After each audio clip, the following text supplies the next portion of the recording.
Friends, कैसे हो आप सब लोग। तो जैसा कि आपको पता है यूपीएस पीओ मेंस आने वाला है।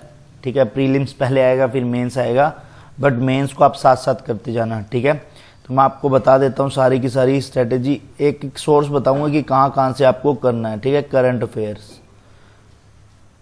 इस लास्ट ईयर सबसे ज़्यादा नंबर इसी में आए थे मेरे करंट अफेयर्स के अंदर। देखो करंट अफेयर्स, आपको एक चीज़ बताता हूँ कि लास्ट ईयर सब लेटेस्ट था, सबसे इजी करंट अफेयर इसी का ही था। आईबीपीएस पीओ का पूरे पेपर में जितने भी आईबीपीएस के पेपर थे, एसबीआई का पेपर था, जो भी था, बैंक के एग्जाम थे, उसके अंदर सबसे इजी करंट अफेयर इसी का आईबीपीएस पीओ का आया था। और 2021 में सबसे हार्ड करंट अफेयर भी इसी का आया था। ठीक है, तो आपको ये नहीं समझना है कि लास्ट ईयर इजी आया था इस बार भी इजी आएगा। तो लास्ट ईयर तो क्या था, सितंबर अक्टूबर में ऑलमोस्ट पेपर इन्होंने ख़त्म कर दिया था, पूरा करंट अफेयर ऐसा दिया था। ठीक है, फिर भी आपको क्या करना है, जुलाई और अगस्त को भी आप ऐड ऑन कर लेना, मतलब आप 4 मंथ का लेटेस्ट पढ़ लेना। और देखो मैं आपको एक चीज़ बताता हूँ, लास्ट ईयर हुआ क्या था, जैसे आपने लास्ट ईयर एग्ज़ाम दिया होगा, ठीक है, तो जिसके अंदर हुआ था कि आपने जिस भी सोर्स से पढ़ा था ना, उसी सोर्स से वो एग्ज़ाम आ चुका था। ठीक है, तो उसमें फिर आपको लगेगा कि ये सोर्स अच्छा है, तो आप अपने हिसाब से जिस सोर्स से आप पढ़ रहे थे वहाँ से ही पढ़ो, कोई दिक्कत नहीं है। बट हाँ, मैं मेरा सोर्स बता देता हूँ, अड्डा का करंट अफेयर जो डेली आता प्लस गाइडली वाला। ठीक है, और इन दोनों की क्विज, बस इतना ही करता हूँ मैं मोस्टली, और इसी में से ही पेपर आया था लास्ट ईयर। और अभी जैसे कहते ना कि कोई वीडियो सोर्स, तो हाँ, सब में से वो पेपर, इस आईपीएस पीओ का पेपर तो कहते ना कोई भी कह सकते थे मैंने पढ़ाया, मैंने लिखाया, वो सारा कुछ ऐसे मान लो कि हमारी पीडीएफ में से, तो आपको मानना पड़ेगा क्योंकि पेपर का लेवल ही ऐसा था करंट अफेयर का। ठीक है, अब बात करते हैं, मेन चीज़ थी रीजनिंग। रीजनिंग के बाद में अपन मेन चीज़ जो मैथ है ना वो बताऊँगा आपको। रीजनिंग के अंदर देखो, एक तो एक नंबर वाला आ गया था, ठीक है, फिर 2 नंबर वाले क्वेश्चन थे। तो डिपेंड करता है कि आप अब कैसे करते हो। एक वाले क्वेश्चन देखो, जैसे इसके अंदर पजल भी आ गई, 10 लोग बैठे थे, मेरे को आज भी याद है, 10 लोगों की एक पजल आई थी, उसमें शायद 2 क्वेश्चन थे। ठीक है, वो टाइम उतना ही ले रहा था, बट हाँ, ये आपको ऐसे लगेगी जैसे ये प्रीलिम्स की पजल थी, बट वो आपको एक ही नंबर देगी। तो आपको क्या करना है वो आपके ऊपर डिपेंड करता है। मेन चीज़ है पजल। अब आपको कि पजल की प्रैक्टिस कहाँ से करें, मैं आपको एक चीज़ बता रहा हूँ, आंख बंद करके आप एक चीज़ कर लेना। ठीक है, स्मार्ट कीड़ा के मॉक लगा लेना। स्मार्ट कीड़ा के जितने भी मॉक हैं मेंस लेवल के, जैसे देखो अभी लास्ट ईयर के पढ़े होंगे 2022 वाले, वो अभी आप अभी स्टार्ट कर दो, फिर 2023 वाले आएंगे। देखो मैं आपको पहले ही बता रहा हूँ, जैसे आप कहीं से भी पढ़ते हो, ठीक है, कोई दिक्कत नहीं है, बट आपको मॉक के अंदर पजल आपको खुद से ही बनानी पड़ेगी। चलो आपके पास में कोई वीडियो कोर्स है, आपने वहाँ से देखा, कोई टीचर ने आपको पढ़ाया, अच्छा समझा दिया, जो भी है, बट यहाँ पे मॉक जब दोगे तब कोई नहीं समझाएगा। तो इससे अच्छा है कि आप प्रैक्टिस ही ऐसी रखो कि हमें ही मॉक देना है। ठीक है, तो सारा काम हमें ही करना है, तो इसलिए मैं ये कहूँगा कि मॉक पे रहो जितना डिपेंडेंट। हाँ देखो एक चीज़ बताता हूँ, आप ये वाले मॉक सबमिट करके भी दे सकते हो, क्योंकि आप कुछ क्या आता है सीखने के लिए रहे हैं। अब जैसे देखो 10 मॉक यहाँ है, 10 मॉक यहाँ है, आपको 20 मॉक कम पड़ रहे हैं, तो आपके पास में जैसे एसबीआई क्लर्क मेंस का पड़ा होगा, एसबीआई पीओ मेंस के पड़े होंगे, तो वो दे लो, क्योंकि आप टारगेट तो इसको कर रहे हो। बाद में एसबीआई पीओ जब आएगा तब की तब, कहते हैं सभी तो एसबीआई पीओ का नोटिफिकेशन आ गया साथ के साथ में, तो उसकी भी अपने आप प्रिपरेशन हो जाएगी। ठीक है, तो उसकी कोई टेंशन नहीं लेने होती कि यार ये मॉक मेरे खत्म हो जाएंगे। आप खत्म हो जाएंगे तो आपको तो रिवाइज करना है। जैसे लास्ट ईयर एक मैथ के अंदर डीआई आई थी क्रिकेट वाली, ठीक है, वो डीआई आपको स्मार्ट कीड़ा के अंदर देखने को मिलेगी। तो यदि आपने वो मॉक लगाए होते तो आपको क्या है कि वहाँ से डायरेक्ट आपको वो चीज़ मिल जाती।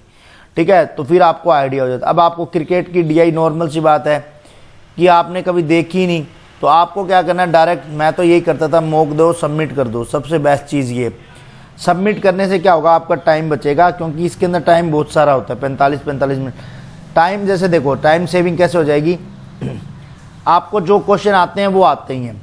ठीक है, फॉर एग्जांपल वहाँ पे नंबर सीरीज आएगी, यदि आपने टाइम के साथ में दिया तो आप नंबर सीरीज करोगे। आपसे डीआई नहीं आई तो नहीं आई, फिर आप क्या करोगे, उस डीआई पे जब आ ही नहीं रही है तो उसको क्या करो, इससे अच्छा क्या करो, सबमिट करके जो क्वेश्चन आ रहे हैं उनको जल्दी जल्दी कर लो, जो नहीं आ रहे हैं वो एज ए सीखने के हिसाब से सॉल्यूशन में देख लो कि इसको कैसे सॉल्व किया था।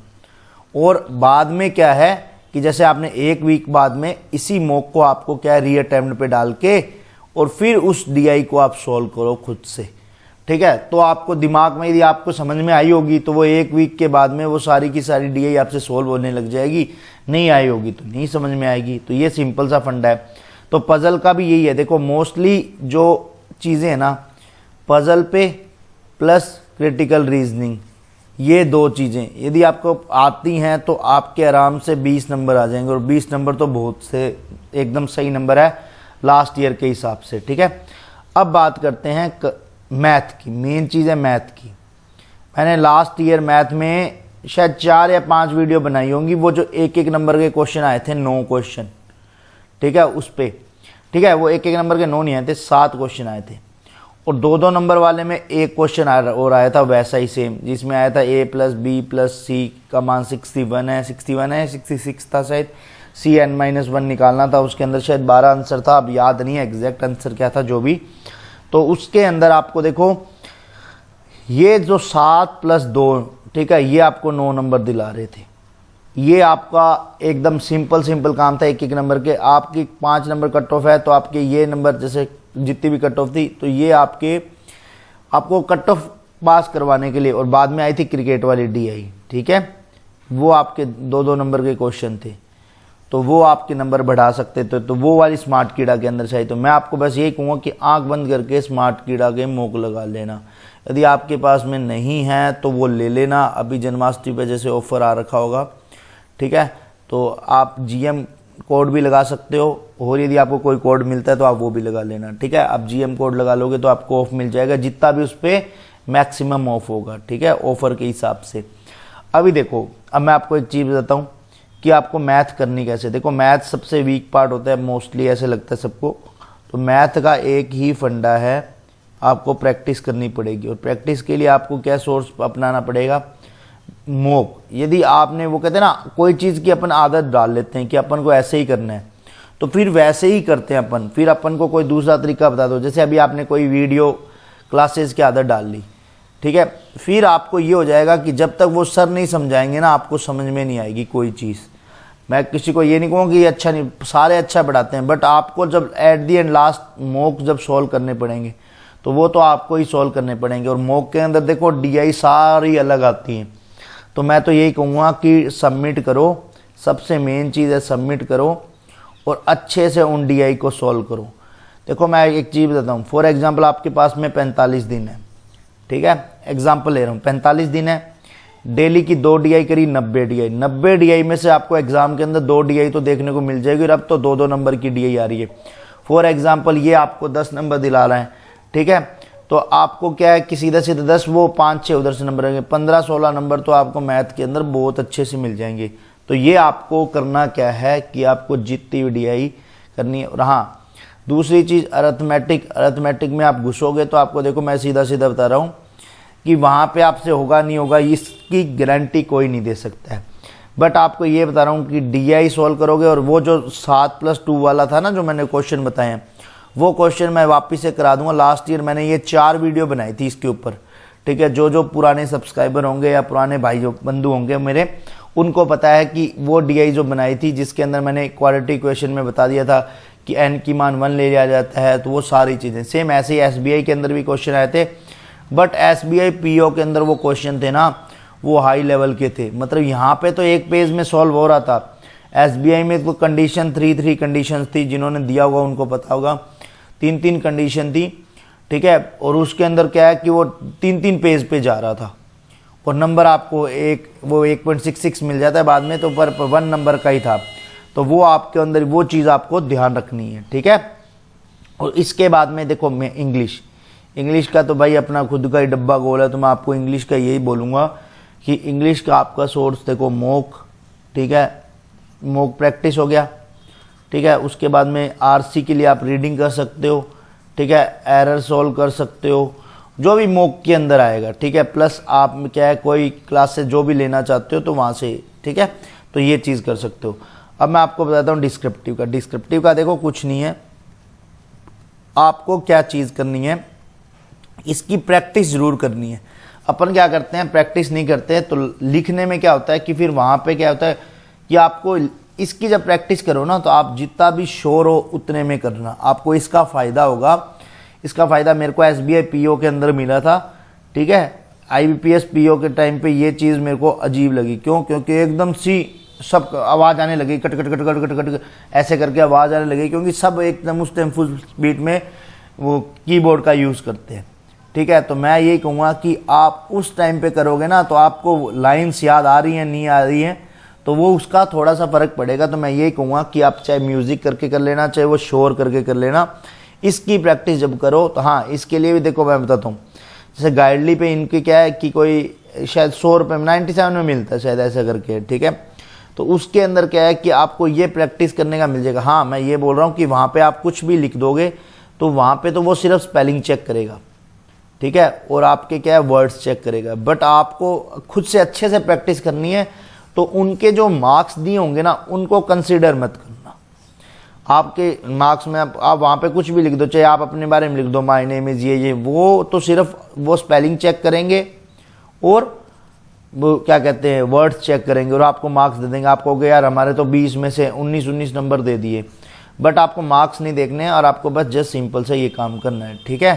तो आपको बस ये जाते जाते यही बोलूँगा कि स्मार्ट कीड़ा के मोक दे लेना। अभी आप कहोगे क्या स्मार्ट कीड़ा, तो लास्ट ईयर का मेरा वो क्या कहते हैं ना सेल्फ गिवन का वीडियो है, जिसके अंदर वो भी आप देख सकते हो, ठीक है। उसके अंदर भी मैंने यही बताया था कि जो क्रिकेट की एक DI आई थी, ठीक है, और मोस्टली आपको वैसा ही वैसा पेपर मिलेगा। क्योंकि आप यदि अभी एक चीज़ बता दो, आप हार्ड लेवल लगाओगे ना तो आपका माइंड सेट वैसा हो जाएगा। जैसे मैं आपको एक चीज़ बताता हूँ,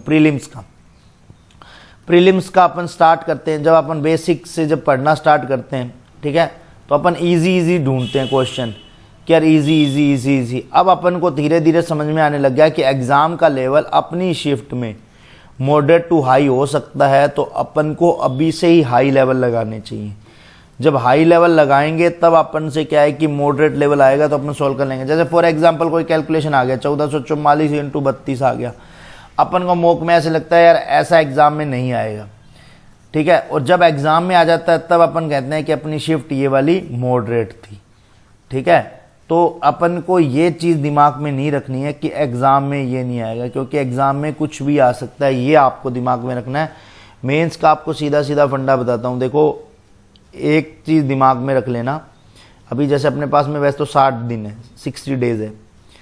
60 डेज़ में आपको क्या करना है, अब तो 60 बचे हैं, तो आपको देखो एक चीज़ बताओ, 60 डेज़, ठीक है, और यदि आप पूरे दिन में मैथ को 3 आवर्स देते हो, जिसके अंदर आप 1 आवर्स दे देते हो प्रीलिम्स के लिए मैं देखो एक चीज़ दूँगा, अलग से मत दो, 3 आवर्स दो, ठीक है, जिसके अंदर आपको क्या है कि मेंस की DI सॉल्व करनी है मोस्टली, जिसके अंदर आपको मेंस DI के अंदर एक DI आपको क्या करना है, अर्थमेटिक बेस करनी है, ठीक है। 3 घंटे में तो आप 3 DI कर ही लोगे, ठीक है। उसके बाद में आती है 3 घंटे की रीजनिंग में देखो आपको क्या करना है, पजल। यदि आपसे ये भी बन गया ना पजल प्लस क्रिटिकल रीजनिंग, सारा मोस्टली पेपर, हाँ एक आता है इनपुट आउटपुट, भाई लास्ट ईयर का इनपुट आउटपुट शायद 2 नंबर का था, मेरे को याद है, मशीन इनपुट आउटपुट, उसके अंदर मैंने वो किया था, स्टार ऐसे करके दे रखे थे, स्टार हैश दे रखा था, तो मतलब इनके कोड निकालने थे। बट मेरे को ये था कि यदि मैंने इसको सॉल्व कर लिया, शायद 4 क्वेश्चन थे, मेरे को अभी याद भी आ रहा है, 4 क्वेश्चन थे, ठीक है, एक क्वेश्चन शायद हुआ नहीं था या कुछ ऐसा था, ऐसे करके कुछ था। तो उसके अंदर क्या चीज़ थी कि वो थे हार्ड, बट आपने यदि ये कर लिया तो आपको 4 नंबर मिल जाएंगे। देखो इसका मैं तरीका बताता हूँ, इनपुट आउटपुट करने से आपको क्या फ़ायदा होता है। आपने पजल बनाई, आपने फॉर एग्जांपल उसमें 5 अटैम्प्ट मार दिए पजल में, तो 5 अटैम्प्ट मार दिए तो आपके 10 से 15 मिनट चले गए और आपको कुछ भी नहीं मिला।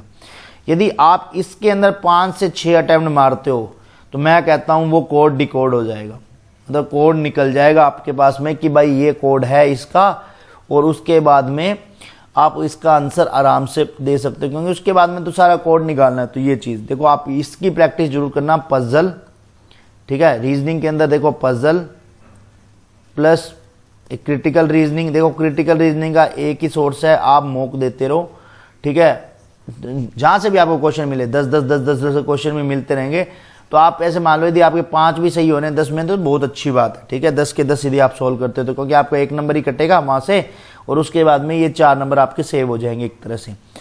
अब बात आती है कि यहाँ पे इनपुट आउटपुट, ये हर मॉक में आपको देखने को मिलेगा। आप कहीं भी जाओगे ना, मोस्टली मॉक में ये 1 नंबर का वहाँ आपको कोड डिकोड करना है, ठीक है। तो इसको भी आप दे सकते हो। अब आती है प्रीलिम्स में, देखो आपको सीधा सीधा फंडा है प्रीलिम्स के। अभी आपके पास में 2-2 मॉक आप डेली देते रहो प्रीलिम्स का, और इनके ऊपर 3-3 घंटे खर्च करते रहो। करंट अफेयर 2 घंटे ही आपको क्या करना है, डेली करंट अफेयर पढ़ते जाना है। और पीछे का अगस्त और जुलाई का आप कर ही रखा होगा मोस्टली लोगों ने, तो वो तो आपका करंट अफेयर अब देखो साथ साथ चल रहे हैं। इंग्लिश में भी आप साथ साथ लेके चल सकते हो। तो मतलब मेंस के लिए आपको कोई बर्डन नहीं है, क्योंकि आप 10 आवर्स तो पढ़ ही सकते हो, और पढ़ते ही होंगे भाई, 10 से भी ज़्यादा पढ़ते होंगे लोग, ठीक है। 10 आवर्स पढ़ ही रहे हैं तो 10 आवर्स के अंदर ये सारा चीज़ कवर हो जाएगा। बस आपको करना क्या है कि आपको डेली पेशेंस के साथ में ये सारी चीज़ें करनी है। यदि आप कर लोगे तो आपके अंदर ऑटोमेटिकली आपको ऐसे लगेगा कि यार मैंने मेंस की प्रिपरेशन अच्छी की है तो मेरा अच्छा जाएगा ही जाएगा, ठीक है। तो अपन बाकी आपका कोई डाउट हो तो आप मेरे को इंस्टाग्राम पे मैसेज कर सकते हो। इंस्टाग्राम पे भी सेम जो पेज लिखा हुआ है GK फॉर बैंकिंग ऐसे करके लिखा हुआ है, वहाँ पे मैं करंट अफेयर शेयर करता हूँ, ठीक है। जो भी बैंकिंग की इंपॉर्टेंट करंट अफेयर होती है तो वो आप मेरे से वहाँ पे आप मेरे से कोई भी डाउट है तो आप मेरे को क्या है मैसेज कर सकते हो, मैं आपका रिप्लाई ज़रूर करूँगा। वहाँ पे मैं मोस्टली सबका ही रिप्लाई करता हूँ, ठीक है। और वीडियो मैं कम अपने आप से ही बनाता हूँ, क्योंकि अब आजकल अपने आप को ही रिजर्व कर रखा है। तो मिलते हैं नेक्स्ट वीडियो में, तब तक के लिए मस्त रहो, स्वस्थ रहो, जय माता दी, हैप्पी जन्माष्टमी, बाय बाय।